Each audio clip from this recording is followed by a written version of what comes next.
How's it going, folks? Makia here with Macro DroneWorks, and today I'm just gonna kind of have a little bit of a rant, a little bit of a rant on drone contract work. Okay, I'm fairly new to the drone scene, right? I saw the videos on YouTube. Oh, drone work, you can make hundreds, thousands of dollars a month doing contract work. Oh, it's so good for the top pilots. Yeah. Okay, I was baited a little bit, and yeah. Okay, I've done contract work now, right? I've been doing it for about 3 years, and it's not all cracked up to what it is. Now, here's what I mean. Drone work is one of those things that sounds really good on paper, but when it comes to practicality, it just isn't there, right? The contracts will pay okay sometimes, and then it's absolutely ridiculous some other times, I gotta say. So what I've heard, what I've done in my own personal research as a drone pilot, I look up online and it says the average price you should be charging ish. There's obviously, if you're doing oil, railway, whatever, you're gonna charge a lot more. For general drone services, it's about $100 an hour, right? I think that's fairly standard. That's, if anything, it might be on the low end now. But from my research, doing the old Google, it's about $100 an hour, right? Okay. So, drone contracting, let's get back to that. Normally, you might join the site, say, I'm a certified Part 107 pilot. I have drones. For me personally, I have a Mavic 2 Pro, Mavic 2 Pro, Mavic 3, and a Mini 3 Pro.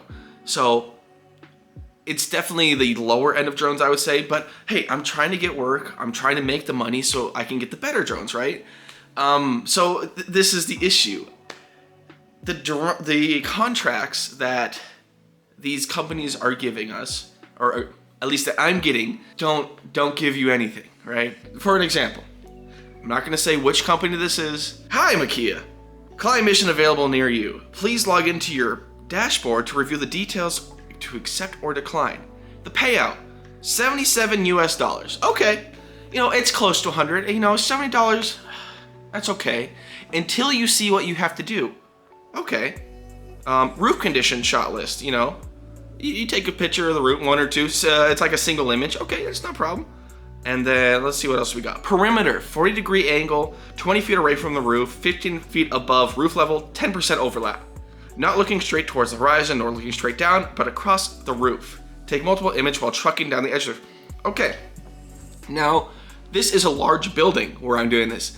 This is going to take probably 20 to 30 minutes to do, right? So like you gotta position your drone, look down at the angle, and then you're kind of just moving it down the edge of the roof. I'll throw up some video if I have something of that. And you also have to take into account that you're not supposed to fly over people. So you gotta basically, if it's an operating business, you gotta wait for that to be available, right? So it's gonna take probably 20 to 30 minutes, depending on the size of the building. This is my about estimate for this building, to actually do it. Now, I've done some buildings that are crazy. I did this one church in Rapid City that had so many different angles of roofs. It actually took me about an hour just to do a perimeter kind of edge shots like they're talking about here. Okay, then let's continue. An ortho must be an automated flight with a third-party software. Okay, so now if you're doing this, so the ortho is like taking a top-down map of a building, right? So you're getting a full shot of the roof and just getting all the pictures lined up for it. Now, there are some softwares that are free. Let's see, which one do I use? I use Pix4D Capture Pro. And this one is free, I think. I don't think I pay for this. I hope I don't. But I am only able to do this with one of my drones, thanks to DJI not releasing, I think it's APK support for the Mavic 3. So I can only do this with the Mavic 2 Pro, which is fine. Okay, I get used out of that drone. It's an older one, but hey, I can use it for doing some ortho mapping. And I'm lucky that I have all these 3 drones, but I digress. This is going to take probably at most around 5 minutes, 10 minutes. It's not that hard. You set up the map on the phone, like with all the pathing, with all the settings that they provide that they want you to do, like 10% overlap and all that, and then you fly it, right? Okay, yeah, 10, 15 minutes done.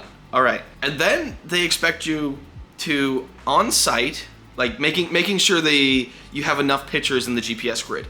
And okay, I get it. But at the same time, that requires you to basically have a mobile hotspot, especially if you're not in the area, which I'll get to that in a second. Because oh boy, I got a little rant about that.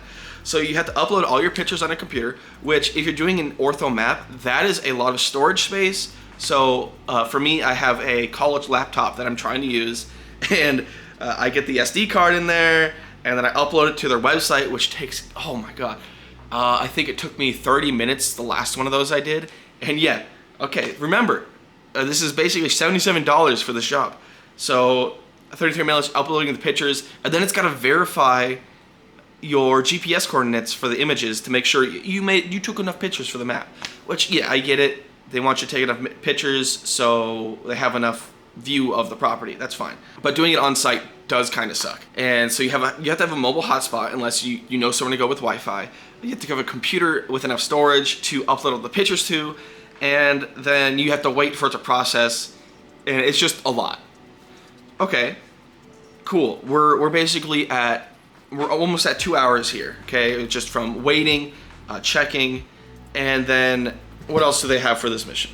And then of course you have to be authorized in the airspace, which yes, of course, you can only accept missions you can do when you're authorized in the airspace to do it, right? And of course, it's so short notice because like saying, it depends for this one. But they try to get your best time available. So you spend all this time and do this, and you get paid $77. Some people's like, all right, for an hour work, that's pretty good. And I can somewhat agree, hour work for $77. Yeah, that's pretty darn good, especially when you look at kind of what people are making at work right now. But keep in mind, this is the big kicker. I live kind of, yeah, it's in the middle of nowhere. I'm in Starkville, Mississippi, right? It's a college town, MS State, and I think MS State. Don't hold me to that. I didn't go to college here, but I live here. It's an okay place for me. But the drone missions, get this. All right, so this one is in Tupelo. Okay, how far is Tupelo? Tupelo from where I am is an hour and 10 minutes there. An hour and 10 minutes back. Okay, so that's 2 hours, almost 2.5 hours of driving. You know, I'm gonna get gas. I'm gonna get a snack, you know, because that's a lot of driving for a day. And I have to be certified in airspace. I'm using gas, using my time to drive. Okay, so this 1 hour job just turned into basically 2 hours for capturing and uploading to test, make sure the data is good. And then 2.5 extra hours for driving. So that's 4.5 hours for $77. Yeah, I'm not accepting that job. So that's the issue with contracting, in my opinion. They offer you so many jobs that they just don't make sense, right? On these websites where you are a drone contractor, you say, okay, I am willing to go 50 miles away, right? And they should know that I want 50 miles away jobs. Tupelo, how far is that? That's 72 miles, right? I think 50 miles is a fairly reasonable thing. Like, all right, I'll recoup some cost, okay? But then, so that's one drone contract company I've done, okay? The other one has paid a lot better. I'm not putting names. I'm not telling you who I contract for, but it has paid a lot better. Communication was a lot better than the other one I was doing, but there were also a lot of issues. They would give me the location on a map. Then when I get there, I realize, oh, it's not compatible with opening the website where I'm supposed to fly on my phone. So thankfully I was able to get in contact with an agent with the contract company and get a picture from them. So I was able to fly that one. And then other ones, I was doing a big job for this contract thing. So it was, I think I got $125 for this job at a construction site at Mississippi State. Great. Okay, great, cool. It's a contract in the town I'm in. I get to fly it. Oh, awesome. I don't have to drive that much. Cool. All right. So normally you just accept the contract. You have airspace authorization. You're good, right? Okay, this one's a bit different. Okay, I accept the contract. I'm doing some research because, you know, as a drone pilot, you should do research, make sure you can fly there. And I realized, oh, I have to go through this whole approval with the school itself. Okay, I'll take my time and do that. It takes me probably an hour. Keep in mind, you're supposed to do approval with the school. I think it's at least 24 hours in advance. And I got the job, and it wasn't approved for me to fly until the day of. So, and of course, the agent never told me I had to get approval with the school. So I'm doing the research because I got other things I'm doing. I'm doing other drone things. I'm doing programming. So my schedule is busy. But then, all right, I get approval. I get in contact with the school's approval. Cool. I talked to the guy over the phone. He's like, yeah, don't worry about it. You can go fly out there today. It's going to be fine. So I do that. Cool. And then, of course, there is the idea of insurance. So I use Air Moto, right? And it's pretty good for doing those quick flight insurances. I can't afford having yearly insurance on my drone flights for what I'm doing currently, because there's not enough work here in my personal job. I've gotten a couple jobs, but there's just not enough. When I'm doing contract work for a company and it's on a big construction site, you want insurance in case something goes wrong. So I get insurance. All right, that's probably $20, 2 hours of work just in case overhead for 2 drones. I got the Mini 3 and I got the Mavic 3 going up and doing kind of certain shots here and there. So, okay, that's $20 off. So now I'm only making $100 an hour. Okay, and then of course, there's no real parking at the school except in a parking garage, which then is another $20 off. So, okay, I'm making $80. Cool, that's fine. And yeah, I do the job, fly it, upload it. This company's a bit better with that. Just being able to upload it when I get home, that is completely cool. I've had a lot better luck with this company for rates and locations. All right, editor Makia here real quick. I just realized that I forgot to mention a key little bit of knowledge. So yeah, I say it's making like $77 an hour, $80 an hour. That's really good, right? That's huge money. But this is a single job. Maybe you get 1, maybe 2 jobs a month. And that's only maybe 1 hour of work, right? So you're really not making a lot of money. I just want to make that clear because a lot of people are going to say, $80 an hour, that's insane. $7 an hour, that's nuts. But yeah, you're only doing like 1 to 2 jobs a month. Maybe 3 if you're lucky, especially when you're out here in the boonies and there's not a lot of contracts unless I want to drive 4 hours for a job. So I just thought I should clear that up because that is important to clarify. All right, cool. Back to the video. But yeah, then it just comes to the issue is the availability. Maybe in bigger cities it's better because there's more contracts going around, there's more things to do, there's more companies interested in it. But around here, Starkville, Mississippi, like I said, I've had 1 contract here in the town I live in. Everything else has been at least an hour away drive, so that's 2 hours to get there, and then an hour to film it, and then realizing that my drone was out of focus because of a camera angle and having to go back the next day. My fault, yes. But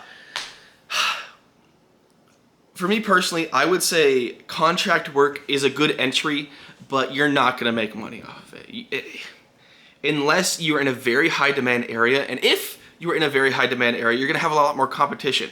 Because where I am, I see all these contracts and no one is getting them. I see this one for Tupelo, I've seen it for 4 days, I've denied it, but I still keep getting emails for it. And so what I can assume is no one is flying drones for contract work kind of in my area at a frequent rate. Or they're like me and they say, oh, all right, I'm gonna make $77 off of this. I have to drive 2 hours in total, 2.5 hours. That ain't it for me, chief. So it just kind of sucks for drone contracting work. I would say it is a good experience learning how to fly in situations like this, getting your feet in the water for it. But beyond some initial experience, I don't know. I don't think I can recommend contract work to make consistent money. You'll get some side dollars. You'll get like $100, $200 every now and then, but you can't live off this. No. So I don't know. This was kind of a rant from me because I got this email. It's like, all right, drive 2.5 hours and do a an hour and a half of work and an hour of uploading for $77. Oh, good deal, right? Oh, jeez, I'm sorry. I'm losing a little bit here just because it was so insane. So I've gotten flights in Pensacola, right? And that's around a 5-hour drive for me. I always limit my things on contract sites to be at most like an hour away. Hour away, okay, it depends on the price, I'll go do it. But man, I guess here in the South, it's just not as good. Because at least when I was in Rapid City, South Dakota, that felt kind of like a bigger place to be. I only got 2 contracts in Rapid City. I had authorization to fly in the areas and all that. That was fine. But all my missions there were mostly in Wyoming, which was about an hour and a half away. But hey, they had a really good subway there, so that was nice. And they at least paid well. They paid enough for me to approve, like, you know, the cost it is to drive there, the time it comes back. It was enough for me to be like, okay, yeah, normally on Sundays I'll play some video games, but I'll go do this drone mission instead out there and get a little bit of culture, do a little bit of driving, see a little bit of things. I mean, I do like driving and seeing new places, but a lot of these flights that they push to pilots are just not worth the time and effort that goes into doing them. So I'm gonna leave with this. Do some contract work if you're new to the field, but don't expect to make a living wage out of it. You gotta find your own contacts, you gotta do your own jobs, you gotta get your feet on the ground and go talk to people.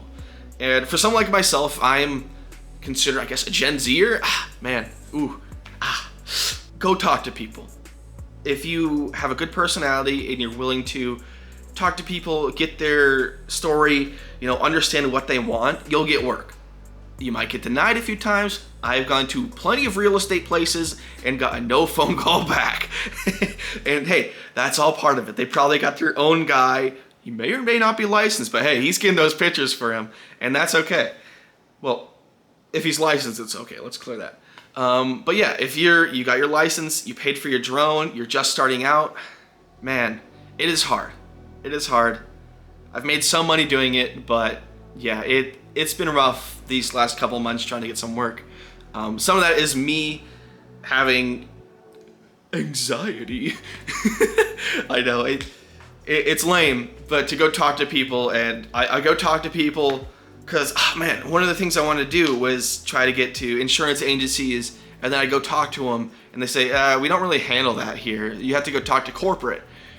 And when they say to go talk to corporate, you're like, cool, I don't even know where to go, because you go onto a State Farm's website and there's no real inquiry to say, hey, can I do some drone work for you? No, you basically got to know somebody to get work. And for someone like me who moved to this town fairly recently, it's been hard. And it doesn't help that I'm a bit shy, and it's a little hard for me to talk to people. So that's just one thing I have to personally work on to get more work in the drone industry. So if you found this video insightful, I really appreciate it. Like, comment, subscribe. It would be really cool. But yeah, this has been kind of a rant from me, but I hope to put out some more videos for you guys, kind of in the field, going over kind of the stuff that I've learned, stuff that I'm doing as a newer drone pilot going into drone work. And yeah, whew, that was a lot of talking. But yeah, it's been good. Oh no, it hasn't. It's been hard. It's been hard trying to be a drone pilot, but I'm trying to get into FPV to get a little more cinematic. I don't care about the racing or tricks. I just want to get into cinematic FPV. But then I gotta meet somebody. I gotta hire somebody to be my visual observer if I actually want to do that for money. So that'll be interesting. But yeah, I really appreciate it. You guys that are liking my videos, looking at my stuff, leaving comments, really cool. I thank you a lot for that. It means a lot to me. And yeah, if you want to stick around, stick around. I'll have some more videos out for you. Really appreciate you guys. Peace out.